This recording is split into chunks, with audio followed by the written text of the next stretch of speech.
모든 집단들이 자신들의 이익을 우선시하지만 우리나라의 보수 집단들은 더욱 심하고 자신들의 권력을 유지하기 위해서 모든 채널이 집중되어 있어요.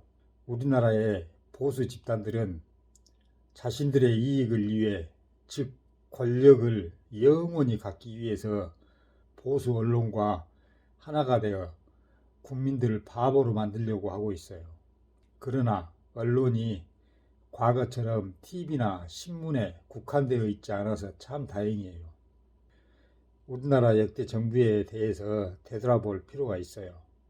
왜냐하면 초록은 동색이라고 대통령과 소속 정당의 성격에 따라 국정 운영 방향이 정해지기 때문이에요. 멀리 갈 필요 없이 먼저 이명박 정부에 대해서 한번 알아봅시다.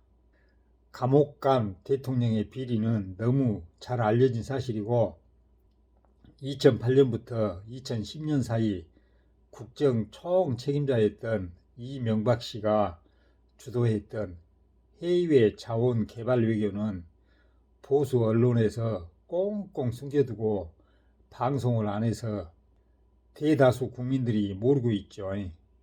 그 부분을 한번 알아보도록 할게요.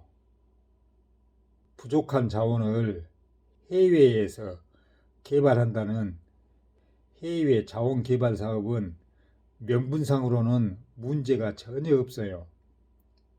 우리나라가 자원 부족 국가이며 에너지를 비롯해서 주요 광물 자원이 향후 나라를 지탱할 주요 자원이기 때문에 해외 자원 개발은 노무현 전 대통령 당시에도 추진됐던 사업이에요. 그걸 MB정부에서 추진했는데 국가적으로 필요한 사업임에도 MB정권의 사업은 부실 덩어리라는 비판을 면치 못하고 있어요. 국민 세금 41조 원이 투입됐지만은 현재까지 회수율은 13%에 불과해요. 2010년 2월 한국가스공사는 해외 자원 개발 투자에 18조 원이 필요하다며 가스 요금을 인상해 달라고 요구하고 7개월 후 가스 요금은 진짜로 인상되었는데 정부는 고유가 고환율 때문에 피치 못하게 인상됐을 뿐이라고 얘기했지만은 자원 외교 때문에 가스비가 오른 것은 사실이에요.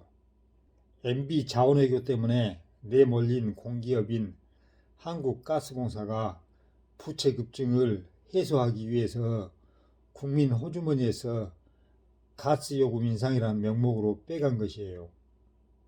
MB정부는 41조 원을 자원 외교에 쏟아부었는데 그 영향으로 연말정산에 혼란이 생기고 담뱃값이 인상되고 무상보육 논란 등이 생겼어요.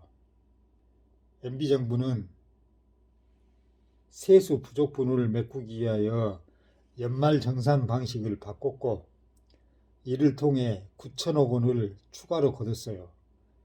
또 담뱃값을 2천원씩 인상하여서 2조 7,800억 원을 추가로 거뒀고 무상보육에 들어갈 예산 10조 4천억 원을 사용하지 못했으며 한 해 등록금 14조 원을 반으로 줄이기 위한 7조 원을 반값 등록금으로 쓸 수 없었어요.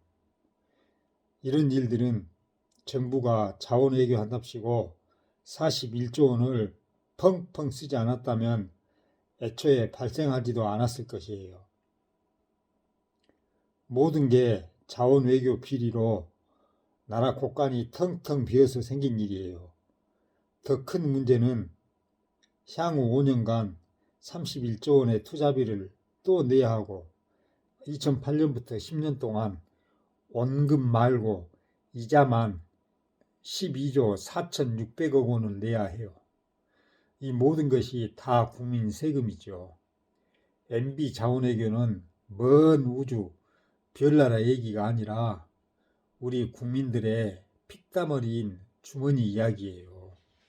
한 가정에서 가장이 변면치 못해서 맨날 사기나 당하고 무책임하고 불량하게 비자금이나 챙기고 술이나 펑펑 마시며 유흥비로 탕진하면은 그 가정은 어떻게 되겠어요? 가족들을 힘들게 하는 그러한 가장은 가장으로서 자격 미달이죠.